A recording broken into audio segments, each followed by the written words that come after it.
Dave here at Warrior Medical Group in Annapolis, Maryland, with Dr. Patel and Datina. And Datina is here with our podiatrist, Dr. Patel.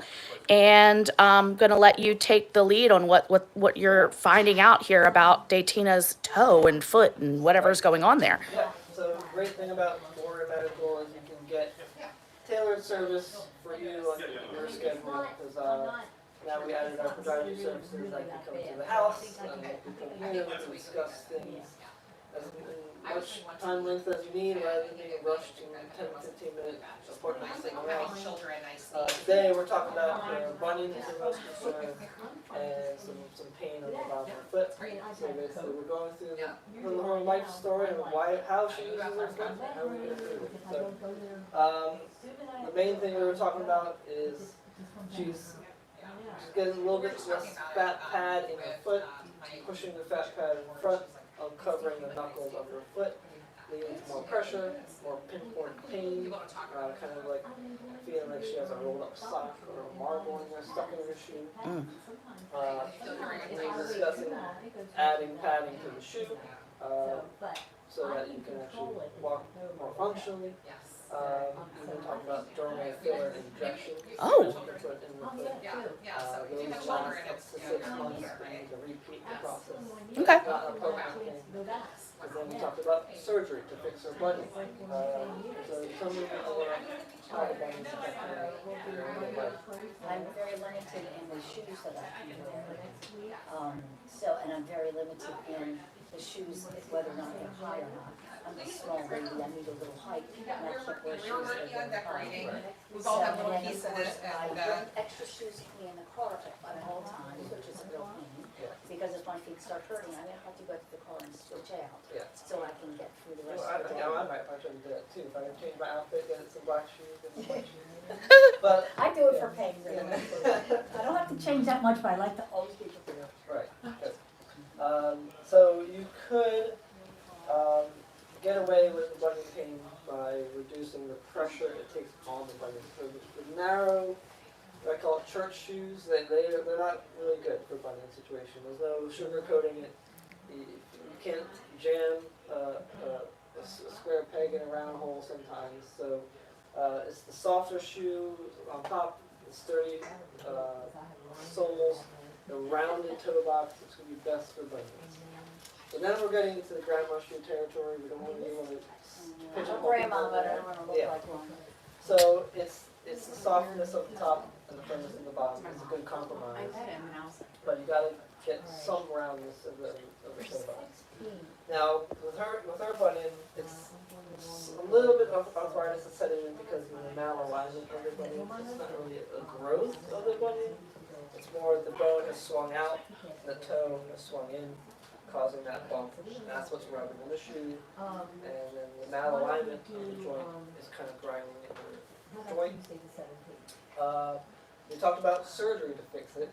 In the past, you have big incisions that go in there in the joint and cut the bone, move the joint across, and sew everything back up. Nowadays, we can do it minimally invasive with 3 poke holes and 3 stitches. Basically, cut the bone, shift it across, rotate the joint back where it should be, hold that shift with 1 or 2 screws, and maybe lengthen a ligament or a tendon down here, and the toe can sit straight in. With that type of surgery, you can walk out of surgery with a surgical shoe or a boot. Usually, you wear that for 6 weeks. Doesn't matter what you do or what surgeon it is, it takes 6 weeks for bone to heal. On that note, we talk about general nutrition too, about you do some energy evaluation, vitamin D levels, that we want to make sure the patient is ready to accept surgery and recover afterwards. So then we talk about vitamin D. Vitamin D will help with the building blocks to create new bone and keep the bone we have. And for supplementation wise, if you get a vitamin D level, the lab wants you to be between 20 and 30. I like to, for patients who are having surgery, to be 40 and above, so you can recover and heal them. But vitamin D has a lot of good effects. It helps with the GI system, it helps with the immune system too. to go all day about that. I'm sure your other doctors can talk about that too, about the energy. But overall, circling back to function, we talked about today is not a good day to decide on surgery because she's not in enough pain.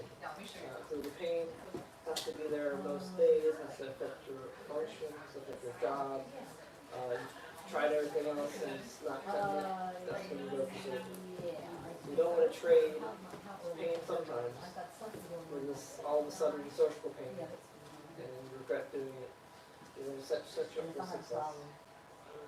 But the good thing about the minimally invasive surgery is the average pain level 2 weeks afterwards is 2 to 3 out of 10. Previously, you've heard horror stories and told me about people telling you about horror stories about like too much swelling and too much pain. So you don't like put people in that situation. So you don't have to. But for your treatment plan, we're going to talk about padding and support right underneath the forefoot between the toes and the bunion to get more pressure dissipation. Okay, thank you. And function throughout. But the exercises we also talked about is stretching the calf. So you mentioned you stretched previously and you felt better the next day. When you were stretching, how were you stretching? I was doing, I can put my foot up against a wall and then go forward to stretch it that way. Where did you feel the stretch? In the back of the calf? Yeah. That's what you want to feel. Yeah. You're stretching, if you're feeling the stretch in your foot, and you're stretching this part that does not need to be stressed. You need to rearrange yourself so you feel the stretch in your calf. The tighter the calf is, the more flat your foot behaves, the more pressure goes in the wrong way. It's like a flat tire syndrome. Everything else is affected. So if we could solve calf tightness, after my job would go away. Wow.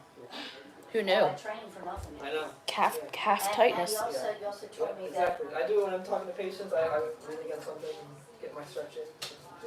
But the stretch zone guy he stretched me earlier and he said my calves were very tight. Yeah, He goes, "Do you do a lot of walking?" And I'm like, "Yeah, I do actually." Yeah. Yeah. Most of us are because we don't chase our food anymore, so we're sitting down all the time. Yeah. In the cars. A lot of drive time. and you Yeah. told me like if I try to pick things up with my toes, That's good for you? that's good for me Oh. to exercise those toes. Interesting. And since I'm not in enough pain for surgery right now. However, I've been dealing with this for a while, and someday when Yeah. I feel like this is, You've had it. You've had it. Yeah. And but I was very curious because I've always been told wait until it's absolutely, because I'm not sure if it's going to work or not. Well, he doesn't do the traditional surgery that I've been told about Ooh, before. really? Yes, he does a surgery that was done a long time ago and then was stopped, and he sort of has brought it back. Yeah, we have more efficient tools nowadays. We can cut the surgery down from an hour to my average is about 28 minutes. Oh, for the surgery. Okay. So it's less anesthesia. You can recover quicker. Yeah. That's really cool. The incision is smaller. I asked him, how long he's been practicing at this surgery. He said 8 years. Okay. Yeah. So I That's asked awesome. him, does he have any stats on how many of these surgeries he's done? He's done 128. He's only had 3 that he's having difficulty with. Oh, that's pretty good. Yeah, those are some good stats. Yeah, I was Yeah. sort of impressed. Yeah. And then when he came up here, he's sort of bringing this, he was practicing in Naples, Florida. So now it's sort of coming into Annapolis. Oh, good. via Dr. Patel. Yeah, Cool. So he's sort of like Bringing it to this something- area. Yeah, that's cool. I love it so much. And we Awesome. use technique and other things as spur removals. We can do like simple like tendon and ligament procedures through small poke hole as well. So nowadays you think about getting like gallbladder removed. Most people get it through laparoscopic, where if you weird now to get a big incision where you're out of there. So Yeah. pretty soon it's going to be weird to get a big incision on your bunion. So we're leaning towards that route. The whole body's going to get minimally invasive at some point. That's great. It's minimally invasive, that sounds nice to me. Right. So what are your immediate next steps? Are you going to be looking into doing the foot pad thing or? When I put the pad in there, he showed me where it goes, it was surprising that he places it right underneath where the knuckle is for the bunion. Yeah, so if you look at your hand, kind of where, you know, the top knuckle and the bottom knuckles, the No, we can't see that all the way. Sorry. foot Yep. one kind of mimic your hand, basically, Uh-huh. like along the foot. So you're gonna put it right behind the knuckles to help relieve that stress going on the bottom of the foot, and as it disperses the pressure. Oh, along the foot. yeah. So if you think about when I'm walking, I'm like this, and if that's there, it's opening all that up, so that should feel a lot better for me. Good. So he told me to use that and to do my calf stretches, and if I can pick things up with my toes, which I have a little difficulty with this one, now I realize why. Yeah, you kind of lost that quote unquote thumb. Yeah, this stuff in here, I think because of that feeling that I have near that. He said the fat underneath the foot shifts, Mm. and that's what's happening there. As you get a little older, like a lot of ballerinas and basketball players, soccer players, as they get older, that moves forward. Yeah. More pressure. Yeah. Yeah. So, as far as I know, there's no surefire way what time to y'all fat going to? back there. It goes to So six. there's ways that it's done in the past. You can't do it like you can't do like fat from one area and inject it in that area. That's a good point, because the way it's oriented, it's different fat. Okay. And it's kind of like putting, Yeah, it should be able say to you do have like a cushion for a head seat, but that doesn't match the cushion for your mattress. It's not designed to be. Yeah. Understood. So it's different type of fat. Right. And once you lose the kind of You did. the rooms that are built in for the fat in your foot, Yeah. kind of the structure of it, it's kind of hard to recreate that. So that's why the fillers you need to get repetitive injections for. Because they imitate that fat. Yeah, Got it. yeah, but then that eventually disperses or gets absorbed. Mm-hmm. So it's gonna recreate. It works, but it depends how long.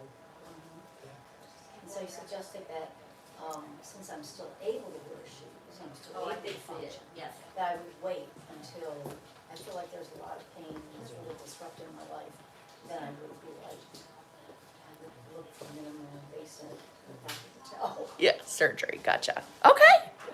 Well, thanks, Dr. Patel, and thank you, Datina, for taking some time to share your experience here today. Yeah. Dr. Patel is here, everyone. If you have questions, feel free to comment with some questions or give us a call at Warrior Medical Group in Annapolis, and we'll be happy to answer your questions. Thanks so much. Cool.